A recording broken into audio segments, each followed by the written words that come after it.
கர்த்தருடைய பரிசுத்த நாமத்திற்கு மகிமை உண்டாவதாக.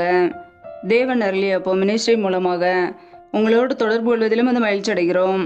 இன்றைக்கும் இந்த நாளிலும் தேவன் நமக்கு கொடுக்கிற வார்த்தை 1 பேதுரு 5ஆம் அதிகாரம் 7ஆம் வசனம். அவர் உங்களை விசாரிக்கிறவரானபடியால் உங்கள் கவலைகளை எல்லாம் அவர் மேல் வைத்து விடுங்கள். ஹல்லேலூயா. கிறிஸ்துவுக்குள் பிரியமானவர்களே, கர்த்தருடைய வார்த்தை சொல்லுகிறது, அவர் உங்களை விசாரிக்கிறவரானபடியால் உங்கள் கவலைகளை எல்லாம் அவர் மேல் வைத்து விடுங்கள் என்று. பிரியமானவர்களே, நம்முடைய தேவன் நம்மை விசாரிக்கிறவர். ஒவ்வொரு நாளும் நம்முடைய தேவைகளை சந்திக்கிறவர்.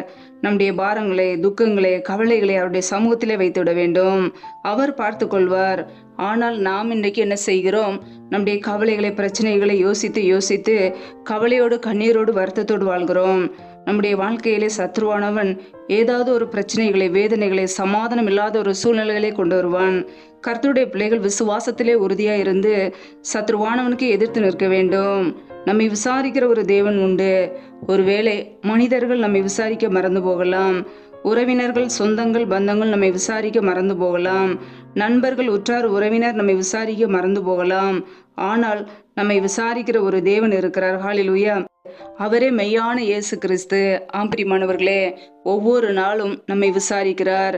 நாம் என்ன செய்கிறோம், நமக்கு என்ன தேவை, நம்முடைய குடும்பங்களுக்கு என்ன தேவை, நாம் என்ன செய்ய வேண்டும், எல்லாவற்றையும் நமக்கு கற்றுக் கொடுக்கிறார்.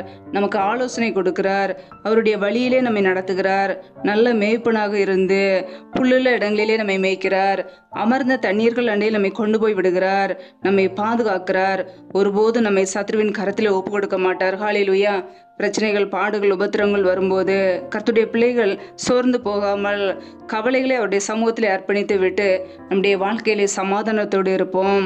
கர்த்தர் நம்மை நடத்துவார். ஏற்ற காலம் வரும். அவர் உங்களை உயர்த்துவார். ஹல்லேலூயா. சோர்ந்து போகாமல் கர்த்தரையே பற்றி பிடித்துக் கொள்ளுங்கள். விசுவாசத்திலே உறுதியா இருந்து பிசாசுக்கு எதிர்த்து நில்லுங்கள். ஹல்லேலூயா. கர்த்தர் தாமே இந்த வார்த்தையின்படி உங்களை ஆசீர்வதிப்பாராக. ஆமேன். நம்மை நாமே அவருடைய சமூகத்திலே அர்ப்பணித்து ஜெபிப்போம். ஜெபம். எங்களை அதிகமாய் நேசிக்கிற எங்கள் அன்பின் பரலோக பிதாவே, துதிக்கிறோம், ஸ்தோத்திரிக்கிறோம் அப்பா. இந்த காலை வேலைக்காக உங்க ஸ்தோத்திரம். இந்த புதிய நாளில் காண செய்த கிருபைக்காக நன்றி அப்பா. ஒவ்வொரு நாளும் எங்களை பாதுகாத்து பத்திரமாய் வைத்திருக்கிறீரே நன்றி அப்பா. இந்த நாள் முழுவதும் எங்களை பாதுகாக்க போற கிருபைக்காக நன்றி. நாங்கள் செய்ய போகிற ஒவ்வொரு வேலைகளையும் ஆசீர்வதிங்கப்பா. வேலை செய்வதற்கேற்ற நல்ல பலனை, சத்துவத்தை கொடுங்க. இந்த காலை வேலையிலுமே அப்படியே கிருபையினால் நிரப்புங்க, அப்படியே வல்லமையினால் நிரப்புங்க, அக்னி அபிஷேகத்தினால் நிரப்புங்க, அன்பின் அபிஷேகத்தினால் நிரப்புங்க, ஆவிக்கிற வரங்களினால், கனிகளினால் நிரப்புவீராக. யாரெல்லாம் இணைந்து ஜெபிக்கிறார்களோ ஒவ்வொரு குடும்பங்களையும் அப்படியே கரங்களிலே அர்ப்பணிக்கிறோமாப்பா. ஒவ்வொரு குடும்பங்களையும் பெயர் பெயராய் ஆசீர்வதிப்பீராக. பிள்ளைகளை உயர்த்துவீராக. பிள்ளைகள் செய்கின்ற எல்லா வேலைகளையும், தொழில்களையும் ஆசீர்வதிங்கப்பா. இப்படியே கிருபை பிள்ளைகளோடு கூட தங்கி இருக்கட்டும். இப்படியே ஆசீர்வதிக்கும் காரம் பிள்ளைகளை ஆசீர்வதிக்கட்டும்.